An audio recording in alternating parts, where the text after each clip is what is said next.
Alhamdulillahilladzi badi'il hadi ila bayani mahya'ir rasyadi amadda arbaban nuha wa rassama syamsal bayani fi suduril ulama. Wassalatu wassalamu ala man arsalahu Allahu basyiran wa nadhiran wa da'iyan ila Allahi biiznihi wa sirajan munira, amma ba'du. Alhamdulillah, jamaah yang dimuliakan Allah Subhanahu wa taala. Hari ini insyaallah akan kita lanjutkan pengajian kita Kitab Bulughul Maram. Hari ini bertepatan dengan 1 Desember 2021. Semoga di awal bulan ini menjadi berkah bagi kita semua. Amin ya rabbal alamin. Adapun hadis yang akan kita bahas dalam kesempatan ini adalah berkenaan dengan azkarus shalah. Zikir-zikir yang dibaca setelah sholat. Jadi seyogyanya seseorang yang telah selesai melaksanakan sholat jangan langsung minggat ataupun jangan langsung berangkat. Duduklah sebentar untuk berzikir kepada Allah Subhanahu wa taala. Wa an Mu'adz ibni Jabal radhiyallahu anhu anna Rasulullah sallallahu alaihi wasallam qala lahu usika ya Mu'adz la tad'anna dubura kulli salatin an taqul Allahumma a'inni ala dzikrika wa syukrika wa husni ibadatik. Dari Mu'adz bin Jabal bahwasanya Rasulullah SAW berkata kepadanya, aku berwasiat kepadamu wahai Mu'adz. Dalam riwayat yang lain, Nabi berkata kepadanya, inni la uhibbuk. Wahai Mu'adz, sesungguhnya aku mencintaimu. Ya, dan sesungguhnya aku menyayangimu wahai Mu'adz, kata Rasulullah dalam riwayat yang lain. Usika, aku berwasiat kepadamu, la tada'anna. Jangan sekali-kali engkau tinggalkan. La tada'anna itu pakai nun taukid tsakilah. Ya, nun itu asalnya ini la tada'u, la tada', jangan engkau tinggalkan. Tapi manakala nahi di situ bersambung dengan nun taukid, nun yang untuk menguatkan, maka dilarang untuk meninggalkan zikir ini setelah salat. Dubura kulli salatin, ya, setiap selesai salat. Allahumma a'inni ala dzikrika, ya Allah, tolonglah aku untuk selalu mengingatmu. Wa syukrika, dan bersyukur kepadamu. Wa husni ibadatika, dan beribadah dengan baik kepadamu. Rawahu Ahmad, hadis ini diriwayatkan oleh Imam Ahmad. Wa Abu Dawud, dan juga Abu Dawud. Wan Nasa'i, dan juga Nasa'i. Bisanadin qawi, dengan sanad yang kuat. Nah, jamaah yang dimuliakan oleh Allah Subhanahu wa taala, dalam riwayat yang lain Rasulullah itu memegang tangan Mu'adz, dipegangnya tangan Mu'adz, ya, sambil mengatakan, wallahi inni la uhibbu. Demi Allah wahai Mu'adz, sesungguhnya aku mencintaimu. Jadi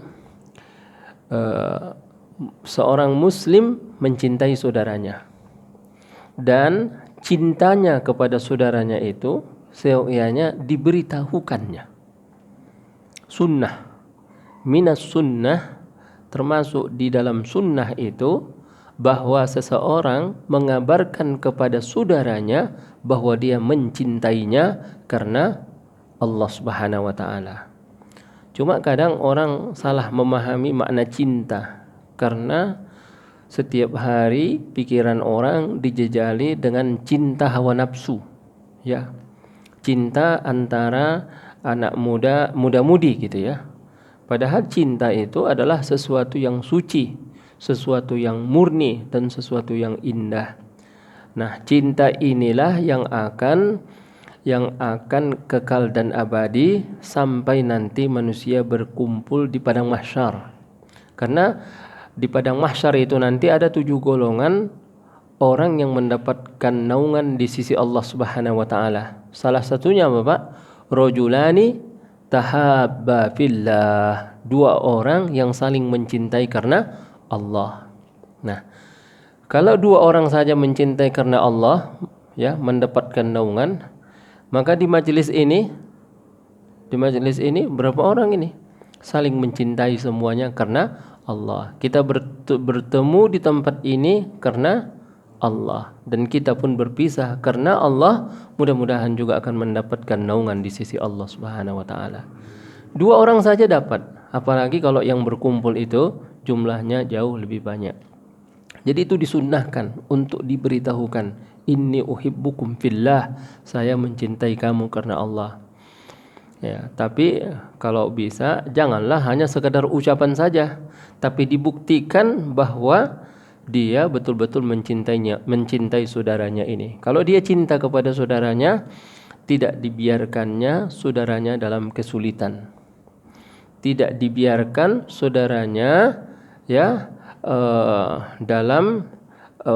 dan dia tidak akan membuat jengkel saudaranya, dan dia tidak akan membuat marah saudaranya kalau dia mencintainya karena Allah Subhanahu wa taala. Dalam sebuah hadis dikatakan, an Anas anna rajulan kana 'inda an-nabi sallallahu alaihi wasallam famarra bihi rajul, bahwasanya ada seorang laki-laki di sisi Nabi sallallahu alaihi wasallam. Lalu seseorang lewat di depan orang itu, dan orang itu berada di samping Nabi sallallahu alaihi wasallam. Lalu laki-laki itu berkata, "Ya Rasulullah, inni la uhibbu hada." Ya Rasulullah, demi Allah sesungguhnya aku mencintai orang ini. Ya. Maksudnya dia mencintainya karena kesolehannya, karena ketakwaannya, karena rajinnya baca Quran, karena akhlaknya, karena budi pekertinya. Ya. Jadi cinta di situ adalah cinta karena Allah, bukan mencintai seseorang karena duitnya banyak, karena ketampanannya, karena kecantikannya, karena karena kepintarannya nyanyi gitu ya. Nah, itu tidak ada pahalanya, Pak. Tapi kalau dia mencintai seseorang karena kesolehan orang tersebut, karena ketakwaannya, karena akhlaknya, karena budi pekertinya, ya, karena kesabarannya, karena perjuangannya, ya, maka insya Allah dia akan mendapatkan pahala dari Allah. Faqala lahun Nabi sallallahu alaihi wasallam, maka Nabi berkata kepadanya, a'lamtahu, apakah kau sudah memberitahu kepadanya kalau kau mencintai orang tersebut? Qala la. Lalu laki-laki itu berkata, belum ya Rasulullah. Qala a'limhu, beritahukan kepadanya. Balahiqahu, maka dia mengejar orang tadi. Orang tadi kan berpapasan, dikejar sama dia. Faqala inni uhibbuka fillah, aku mencintaimu karena Allah. Faqala ahabbaka alladhi ahbabtani lahu. Ya, semoga Allah mencintaimu, ya, karena engkau telah mencintai aku. Jadi kalau ada orang mengatakan kepada kita inni uhibbuka fillah, jawabannya apa? Ahabbakallahu alladhi ahbabtani bi. Ahabbakalladhi ahbabtani bi. Semoga Allah mencintaimu karena engkau telah mencintaiku. Nah, jemaah sekalian yang dimuliakan Allah Subhanahu wa taala. Nah, karena kecintaan itu tadilah makanya Nabi sallallahu alaihi wasallam memberikan yang terbaik kepada Mu'adz bin Jabal. Apa yang terbaik itu? Usika ya Mu'adz la tada'anna. Aku berwasiat kepadamu wahai Mu'adz, aku berpesan kepadamu wahai Mu'adz, jangan sekali-kali engkau tinggalkan zikir ini setelah salat. Dubura kulli salatin, setiap setelah selesai salat. Nah, ini ada dua masalah di sini. Ada dua pendapat di antara para ulama. Ada mengatakan dubura kulli salah. Dubura adalah setelah selesai salat. Ada mengatakan di penghujung salat. Ya. Kalau dikatakan nanti di penghujung salat, berarti zikir ini dibaca setelah tahiyat sebelum salam. Kalau kita katakan di penghujung salat. Tapi kalau kita katakan Ya, setelah di ujung sholat itu kan ada dua, Pak. Ada sebelum salam, setelah salam juga ujung sholat. Mana yang betul? Ya. Jadi yang pertama, sebelum masuk ke sana, bahwa sholat yang dimaksud di sini adalah sholat fardu dan sholat sunnah. Jadi setiap sholat fardu ataupun setiap sholat sunnah, jangan lupa membaca zikir ini. Allahumma a'inni ala dzikrika wa syukrika wa husni ibadatik. Jadi tidak ada alasan yang mengatakan bahwa zikir ini hanya dibaca setelah sholat fardu. Karena Nabi mengatakan dubura kulli salah. Setiap setelah selesai sholat. Nabi tidak mengatakan sholat fardu. Karena Nabi tidak mengatakan sholat fardu, berarti setiap sholat sunnah pun selesai, kita dianjurkan untuk membaca zikir ini. Jadi makanya dikatakan hada huwal aslu. Inilah yang asal. Wala tukhassasul fariidhah bidzikrin muayyan illa bidalil. Dan tidak ada pengkhususan itu kecuali ada dalil. Nah, kemudian yang kedua, makna dubura kulli shalah, di belakang setiap salat. Nah, di belakang itu ada dua, Pak. Ada di penghujung, ada setelah, di penghujung sebelum salam, ada di penghujung setelah salam. Jadi mana yang benar? Nah, makna yang pertama adalah ba'da taslimi, setelah mengucapkan salam. Wa hadha huwa zahir, inilah yang kita lihat secara zahir, bahwa zikir ini dibaca setelah assalamualaikum warahmatullah, assalamualaikum warahmatullah, Allahumma a'inni ala dzikrika wa syukrika wa husna ibadatik. Tapi urutannya, nah itu dia, urutannya bukan langsung zikir ini. Karena dikatakan dalam hadis lain bahwa Nabi apabila telah selesai sholat, idan sarafa min salatihi istaghfara salasan. Apabila beliau selesai sholat, langsung istighfar 3 kali. Ditanya Imam Al-Auza'i, kaifa istaghfara? Bagaimana dia beristighfar? Qala astaghfirullah, astaghfirullah, astaghfirullah. Ya, seperti itu adanya. Bukan astaghfirullahaladzim alladzi la ilaha illa huwal hayyul qayyum wa atubu ilaihi. Bagus sih, bagus. Ya, panjang, tapi tidak warid dari Nabi. Yang warid dari Nabi istaghfara salasan, beliau beristighfar 3 kali. Istighfarnya itu apa? Astaghfirullah, astaghfirullah, astaghfirullah. Udah. Setelah itu beliau membaca Allahumma antas salam wa minkas salam tabarakta ya dzal jalali wal ikram. Ada juga orang baca tabarakta wa ta'alaita ya dzal jalali wal ikram. Tapi yang paling sahih adalah tabarakta ya dzal jalali wal ikram. Itu yang ada dalam hadis. Wal ittiba'u afdal. Mencontoh dan meneladani apa yang diperbuat oleh Nabi lebih afdal daripada tambahan-tambahan tadi. Nah, setelah itu barulah Allahumma inni ala dzikrika wa syukrika wa husni ibadatik. Nah, itu pendapat yang pertama. Wakila akhirus salati qabla salam. Dan dikata, maksudnya ada juga orang yang mengatakan, tapi pendapat ini lemah, bahwa yang dimaksud dubura kulli salah adalah penghujung salat sebelum salam. Alasannya apa? Duburul hayawan. Duburul hayawan nyambung nggak sama hewan itu? Ekor hewan nyambung nggak sama hewannya? Nyambung, ya kan? Nah, kalau nyambung berarti kalau duburus shalah berarti nyambung dengan salat. Kalau nyambung dengan salat berarti di penghujung salat sebelum salam. Itu dalilnya. Nah, qala Ibnul Qayyim. Ibnul Qayyim muridnya Imam Ibnu Taimiyah dalam kitab Zadul Ma'ad, wa duburus shalah yahtamilu qabla as-salami wa ba'dah.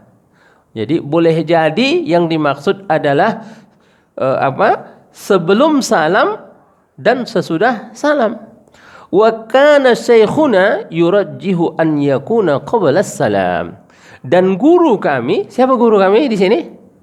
Al-Imam Ibnu Taimiyah, guru daripada Imam Ibnul Qayyim. Yurajjihu an yakuna qabla salam. Dia mentarjih, dia mengatakan yang paling kuat adalah sebelum salam. Faraja'tuhu fi, maka aku mengkritisi dia. Ya. Kata Imam Ibnul Qayyim, ya. Maka aku mengkritisi guruku, katanya. Faqala dubura kulli syai'in minhu kaduburil hayawan. Kalau dikatakan dubura kulli syai', maka dubura itu adalah bersambung dengan benda itu. Misalnya duburul hayawan berarti bersambung dengan hewan. Jadi kalau duburus shalah berarti bersambung dengan salatnya. Nah, tapi katanya di sini wa Ibnu Taimiyah qad dzakara hadhihi al-mas'alah fi mawadi' min al-juz' ats-tsani wal 20 min Majmu' al-Fatawa. Al-Imam Ibnu Taimiyah menyebutkan masalah ini dalam pembahasan yang ke-22 dari kitab Majmu' al-Fatawa. Tapi ingat, walakinnahu lam yajzim bi ahadil qawlaini, tapi dia sendiri tidak memutuskan di antara dua pendapat tadi. Dia tidak mengatakan ini yang paling kuat dan ini yang lemah.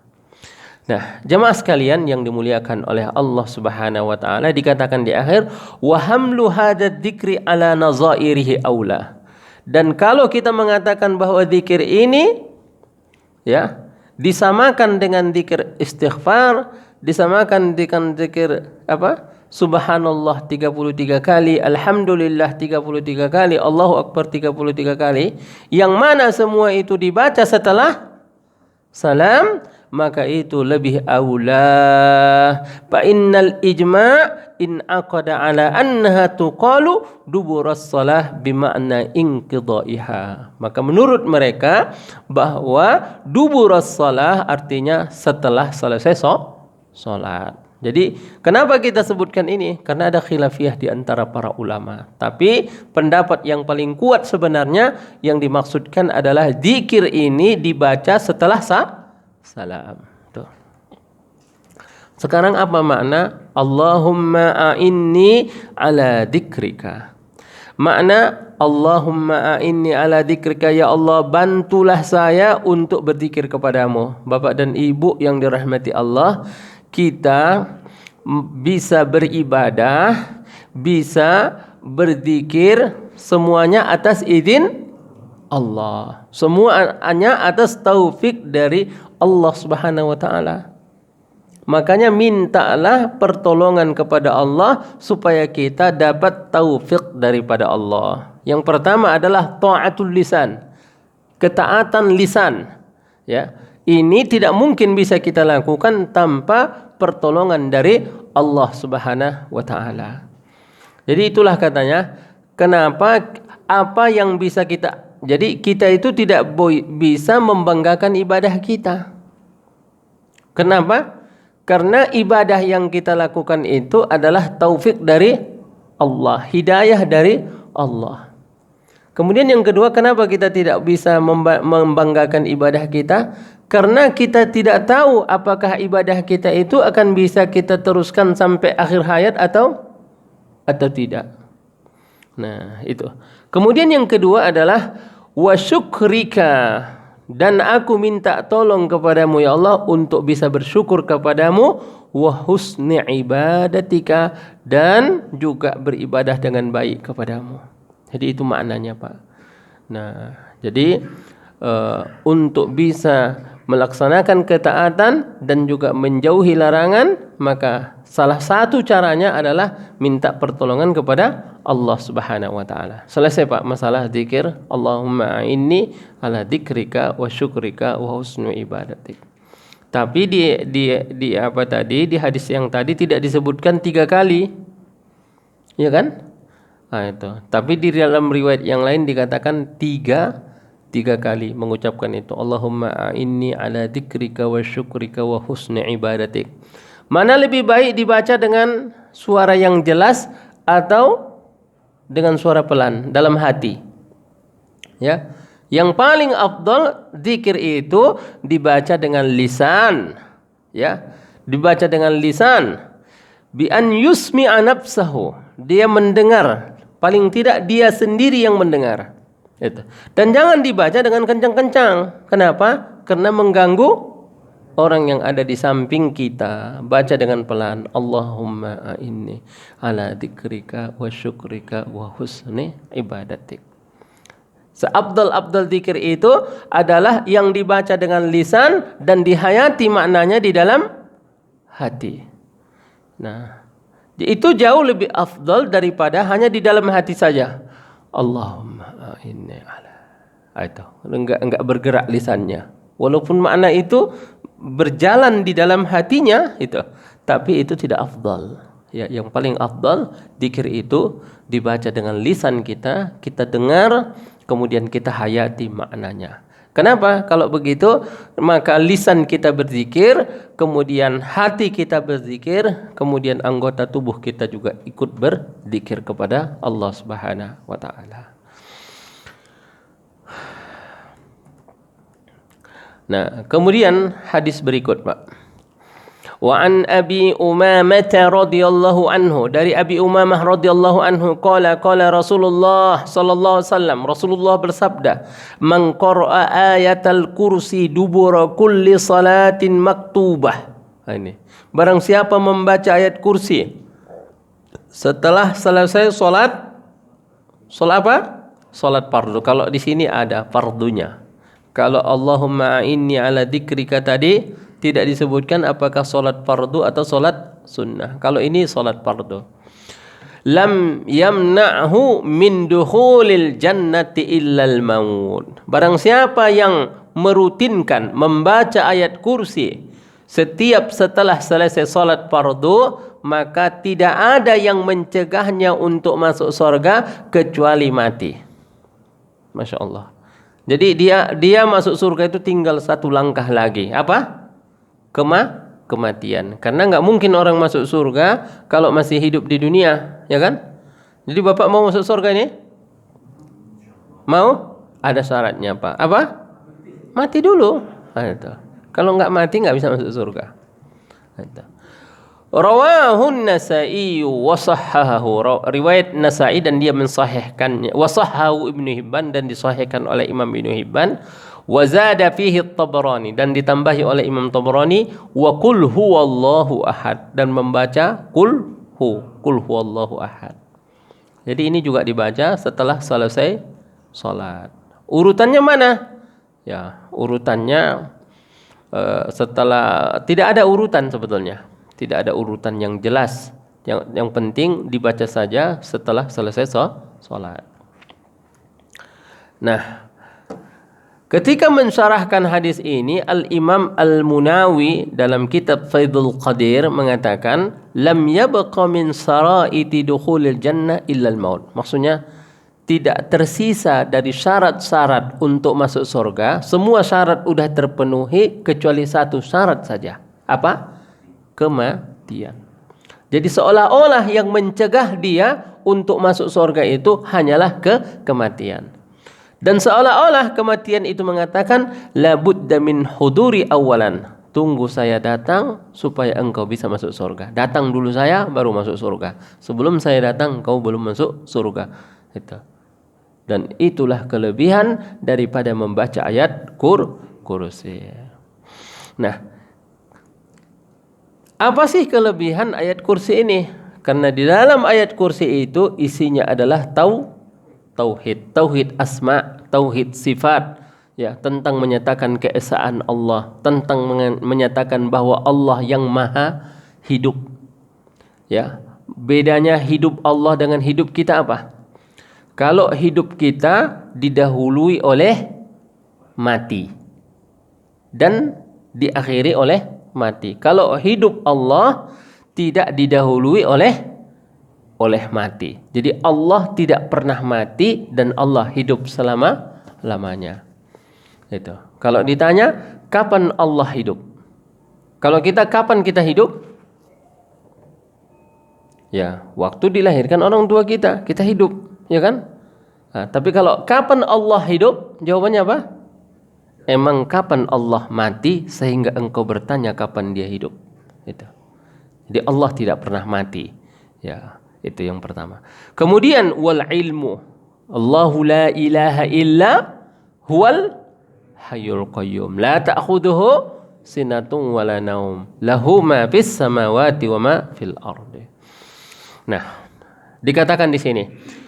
Wa qala Ahmad bin Muhammad At-Tahawi bi hasyiyatihi ala maraqil falah qawluhu ma'nahu annahu idza mata dakhala al-jannah. Apa sih yang dimaksud kalau dia mati masuk surga? Anna ruhahu tastaqirru fiha. Bahwa ruhnya, ya, ruh orang, kan surga belum diapakan, Pak? Belum dibukakan pintunya kan? Sekarang sudah ada nggak yang menghuni surga hari ini? Belum ada, Pak. Ya, surga itu dibuka pintunya yang pertama kali oleh siapa? Nabi Muhammad sallallahu alaihi wasallam. Ya, itu. Nabi Muhammad lah yang pertama kali membuka pintu surga. Nah, jadi kalau begitu, apa yang dimaksudkan masuk surga? Dikatakan anna ruhahu tastaqirru biha. Ruhnya bersemayam di surga. Ya. Sebagaimana dikatakan ruh orang yang mati syahid itu, ya, akan berada di dalam seekor burung yang ada di surga. Ya, dia akan terbang kemana saja di surga, di tempat yang dia sukai dan dia senangi. Tapi dia baru merasakan sedikit daripada surga itu, belum semua dari surga itu dirasakannya. Nah, itu. Jadi seperti dalam hadis dikatakan, apabila seseorang sudah dekat ajalnya, maka turunlah malaikat dari langit membawa kapan dari surga dan juga membawa wangi-wangian dari surga. Kemudian dua malaikat ini duduk di sebelah kepala orang yang sudah hampir sakaratul maut tadi. Jadi ketika orang terbujur kaku, dikelilingi oleh anaknya, menantunya, istrinya, pamannya, teman dekatnya sedang mengalami sakaratul maut, datanglah malaikat tadi membawa kapan dari surga dan juga wangi-wangian dari surga. Nah, kemudian jamaah yang dimuliakan Allah, lalu datanglah malaikat maut. Ketika datang malaikat maut, kemudian mengatakan, ya ayat Tuhan ruhut thayyibah, hai ruh yang baik, keluarlah dengan tenang. Maka keluarlah ruh tadi seperti keluarnya air dari kendi ke dalam sebuah wadah. Seperti itu digambarkan. Maka malaikat yang membawa kapan tadi tidak membiarkan ruh itu berada di tangan malaikat maut walau sebentar. Begitu sudah keluar, langsung diambil, kemudian dimasukkan ke dalam kapan tadi, kemudian dikapani, kemudian dikasih wangi-wangian. Kemudian ruh ini, ya, dibawa oleh malaikat rahmat itu ke langit. Setiap kali berpapasan dengan malaikat yang ada, kemudian mereka berkata, siapa ini? Kok harum sekali dan kok wangi sekali, katanya. Ya, kata malaikat ini adalah Fulan bin Fulan. Ya, oh Fulan bin Fulan yang rajin sholat itu, yang rajin beribadah, yang rajin berzikir, yang rajin menolong orang. Oh itu ya, katanya. Ya. Kemudian naik, Pak, naik terus sampai ke langit. Kemudian begitu naik ke langit, diketuk pintu langit. Man, siapa? Saya malaikat rahmat. Man ma'aka, siapa besertamu? Dikatakan Fulan bin Fulan. Oh Fulan bin Fulan yang rajin sholat itu, Fulan bin Fulan yang soleh itu, Fulan bin Fulan yang takwa itu. Dikatakan iya. Lalu dibukakan pintu langit, Pak.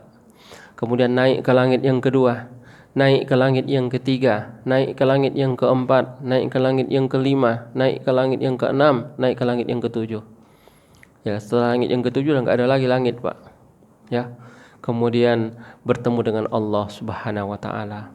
Lalu kata Allah Subhanahu wa taala kepada malaikatnya, ya, malaikat yang membawa ruh tadi, uktubuhu fi illiyin, catatlah namanya di dalam illiyin, bahwa dia adalah apa yang akan dimasukkan ke dalam surga. Kemudian dicatat. Setelah itu kata Allah, kembalikanlah ruhnya kepada jasadnya di dalam tanah.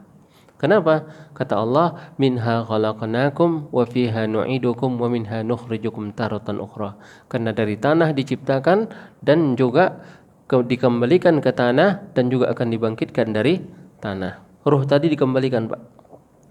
Kemudian setelah dikembalikan, lalu dibangunkan oleh malaikat, didudukkan, fa'ajalasahul malaikah, lalu didudukkan oleh malaikat.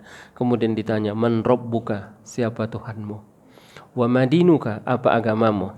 Wa ma taqulu fi hadzal rajul, apa pendapatmu tentang orang ini? Ditunjukkan kepadanya gambar Nabi Muhammad sallallahu alaihi wasallam, gitu ya. Lalu karena dia orang beriman, dia jawab, dini al-Islam, agama saya Islam, ya. Kemudian Tuhanku adalah Allah dan orang ini adalah Nabi Muhammad sallallahu alaihi wasallam, ya, yang diutus oleh Allah, kemudian kami mengimaninya dan kami mempercayainya. Dikatakan kepadanya, dari mana kamu tahu? Dari kitabullah dan dari sunnatu Rasulillah sallallahu alaihi wasallam. Kemudian karena dijawabnya dengan lisan yang fasih, dengan jawaban yang sangat memuaskan, lalu ada seruan, shadaqa abdi, hambaku benar. Ya, hambaku benar. Lalu dikatakan, fa'abrisu lahu minal jannah, berikan tempat tidur untuk dia dari surga, ya. Wa albisuhu libasal jannah, dan berikan pakaian untuk dia, pakaian dari surga. Wabtahu lahu minal jannah, dan bukakan dari kuburnya sehingga terbuka akses untuk ke surga, ya. Kemudian datanglah seorang laki-laki dengan wajah yang tampan, bersih, dengan pakaian yang putih. Lalu dia berkata, ruh orang yang beriman tadi, man anta, siapa engkau? Ya, nampaknya kau datang membawa kabar baik. Nampaknya engkau datang dengan apa? Dengan harapan. Lalu yang datang tadi mengatakan, ana amaluka shalih, akulah amalmu yang soleh. Ya, aku akan menemanimu di tempat ini sampai hari kiamat. Waktu itu dia mengatakan, Rabbi aqimis sa'ah, Rabbi aqimis sa'ah. Ya Allah, ya jadikanlah hari kiamat hari ini. Karena dia udah pengen masuk surga cepat-cepat, gitu ya. Ya Allah, jadikanlah hari kiamat, ya. Maka pada saat itu dia tidur dengan tenang di dalam kuburnya sampai menunggu hari kiamat. Maka dikatakan kubur itu raudhatum mir riyadil jannah, taman dari taman surga, ataupun hufratum min hufarin, yang api neraka. Naudzubillah min dzalik. Yang saya ceritakan itu hadisnya sahih, Pak. Ya. Itu. Cuma tidak saya sampaikan bahasa Arabnya karena terlalu panjang, gitu ya. Itu. Dan apabila ruhnya itu adalah ruhnya orang kafir, orang fasik ataupun orang munafik, maka datanglah malaikat dengan wajah yang hitam dan menyeramkan serta menakutkan. Ya. Kemudian datanglah malaikat maut yang mencabut nyawa sambil mengatakan, ya Tuhan nafsul khabisa, hai ruh yang kotor, hai ruh yang jorok, hai ruh yang banyak dosa dan maksiat, ukhruji, keluarlah dengan sangat menyakitkan dan sangat mengerikan. Ya, sesungguhnya kematian itu ada sakaratul maut, adalah sesuatu yang sangat menyakitkan sekali. Kemudian dikeluarkanlah ruhnya tadi, kemudian langsung dibawa oleh malaikat yang hitam tadi. Dibawa, ya. Kemudian ketika melewati malaikat-malaikat yang lain yang ada di muka bumi, kata mereka, ruh siapa ini? Kok bau bangkai dan bau busuk, kata mereka. Ini adalah Fulan bin Fulan. Oh, Fulan yang jahat itu, Fulan yang suka berzina itu, Fulan yang suka berbuat maksiat itu. Kemudian dibawa lah, Pak. Dibawa, kemudian diketuk pintu langit. Assalamualaikum. Waalaikumsalam. Man ma'aka? Siapa kau? Aku adalah malaikat azab. Siapa besertamu? Fulan bin Fulan. Oh, Fulan yang jahat itu. Katanya, no access. No access. Enggak ada akses. Enggak boleh naik, Pak. Maka dalam Quran dikatakan la tufattahu lahum abwabus sama wa la yadkhulunal jannah hatta yalijal jamalu fis sammil khiyat. Dalam surah Al-A'raf, tidak dibukakan untuk mereka pintu langit dan mereka tidak bisa masuk ke surga kecuali kalau unta boleh masuk ke lubang jarum. Ya. Lalu dikatakanlah uktubuhu fi sijjin. Catat orang ini namanya di dalam sijjin. Sijjin itu catatan penghuni neraka. Kemudian dilemparkanlah ruhnya tadi itu ke muka bumi sampai kembali lagi ke jasadnya. Kemudian setelah kembali ke jasadnya, kemudian dia dibangunkan. Ya, hidup kembali, Pak. Ya, hidup kembali untuk menjawab pertanyaan. Dikatakan man rabbuka wa ma dinuka wa ma taqulu fi hadzal rajul. Apa? Siapa Tuhanmu? Dan apa agamamu? Dan bagaimana pendapatmu tentang orang ini? Lalu dia mengatakan, katanya itu. Man rabbuka? Jawabannya, madinuka? Jawabannya, mata qulu bihadzal rajul? Katanya. Mereka enggak paham apa yang jawabannya, ya. Enggak ngerti malaikat, ya. Lalu dikatakan kepadanya, "Ma daraita wala talaita?" Engkau tidak tahu, tidak paham, ngapain aja kau waktu berada di dunia? Lalu dipukul, Pak, dengan pukulan yang sangat menyakitkan. Teriakannya andai kata didengar penduduk bumi maka pingsan semua ketika mendengarkan teriakannya orang yang dipukul ini. Dan akhirnya dikatakan kadzaba abdi, katanya. Dia itu pembohong, katanya. Ya, fa'afrisu lahu minal jannah, berikan tempat tidur dari api neraka dan pakaikan kepadanya pakaian api neraka. Kemudian jadikan kuburnya lubang dari lubang api neraka. Lalu datanglah seorang laki-laki dengan wajah yang menyeramkan dan wajah yang menakutkan dan bau busuk. Lalu dikatakan, "Man anta? Siapa engkau?" "Ana amaluka talih." Akulah amal jahatmu waktu di dunia. Kau akan menjalani penderitaan di kubur ini sampai terjadi hari kiamat. Jadi itu tadi maknanya, dikatakan barang siapa membaca ayat kursi maka tinggal selangkah lagi dia akan mendapatkan kenikmatan surga. Jadi bukan masuk surga langsung ke sana, at-tana'umu bina'imil jannah. Dia sudah merasakan sebahagian daripada nikmat surga itu. Tapi kalau untuk utuh, tunggu dong. Tunggu kapan? Tunggu kiamat dulu. Nah, itu. Jadi luar biasa kelebihan orang yang mendawamkan bacaan ayat kursi ini. InsyaAllah pada pertemuan yang akan datang kita akan membahas sallu kama ra'aitumuni usalli. Salatlah kamu sebagaimana kamu lihat aku salat. Dari hadis ini akhirnya di Muhammadiyah ada pertanyaan, bagaimana hukumnya menggabungkan zikir-zikir yang ada di dalam salat?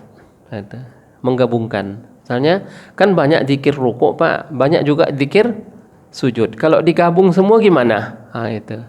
Menurut mereka tidak afdal. Yang paling afdal itu adalah sallu kama ra'aitumuni usalli. Nabi tidak pernah menggabung-gabungkan itu. Tapi kalau menurut Imam Nawawi menggabungkan pun tidak ada masalah. Wallahu alam, kita cukupkan sampai di sini. Wabillahi taufiq wal hidayah. Wassalamualaikum warahmatullahi wabarakatuh.